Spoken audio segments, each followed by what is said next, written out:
एक समय की बात है, बादशाह अकबर के सभी मंत्री बीरबल को प्रधानमंत्री पद से हटाने की मांग करने लगे। उनका कहना था कि तानसेन बीरबल से भी ज़्यादा बुद्धिमान है, उन्हें प्रधानमंत्री का पद दिया जाए। बादशाह अकबर अपने सभी मंत्रियों की बात को स्वीकारते हुए कहा, मैं सबसे पहले दोनों की परीक्षा लेना चाहता हूँ, जिसके लिए तुम दोनों को इंग्लैंड के राजा के पास जाकर इस खत को देकर इसका जवाब लेकर आना है। उन दोनों को एक सील बंद खत दिया जाता है। बीरबल और तानसेन इंग्लैंड के राजा के पास पहुंचते हैं। खत देते हुए अपना परिचय बताते हैं।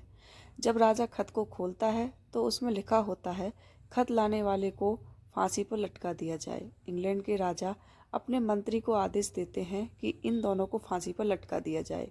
अगले दिन सुबह ठीक समय के अनुसार दोनों को फांसी पर चढ़ाने के लिए ले जाया जा रहा था। संगीतज्ञ तानसेन बहुत दुखी था, उसकी आंखों से आंसू बह रहे थे। वह मन ही मन सोच रहा था कि मैं क्यों प्रधानमंत्री पद के लालच में पड़ गया। उसके साथ बीरबल बहुत शांत स्वभाव से आगे बढ़ रहा था। थोड़ी दूर चलने के बाद बीरबल तानसेन के पास गया और उसके कान में कुछ फुसफुसाया। जहाँ पर फांसी होनी थी वहाँ पहुंचकर बीरबल बोलने लगा, पहले मैं फांसी पर चढ़ूंगा। तानसेन बोलने लगा, नहीं, पहले मैं फांसी पर चढ़ूंगा। दोनों आपस में झगड़ा करने लगे। जल्लाद दोनों के बर्ताव को देख राजा के पास तक खबर पहुंचा देता है। राजा वहां पर आकर उन दोनों के द्वारा इस तरह से किए जाने वाले बर्ताव का कारण जानना चाहा।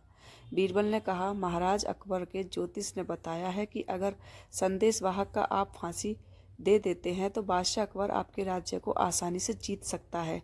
उनकी बात सुनकर राजा बहुत क्रोधित हो जाता है। वह उन दोनों के साथ एक खत भेजता है जिसमें बादशाह अकबर को युद्ध के लिए ललकारता है। इंग्लैंड से वापस लौटकर तानसेन बादशाह अकबर के सामने हाथ जोड़कर नतमस्तक होकर कहता है, जहाँ पना, मैं आपके दरबार का प्रधानमंत्री बनने लायक नहीं हूँ। कृपया बीरबल को मंत्री बने रहने दें। इस प्रकार से बादशाह अकबर फिर से बीरबल को प्रधानमंत्री नियुक्त करते हैं।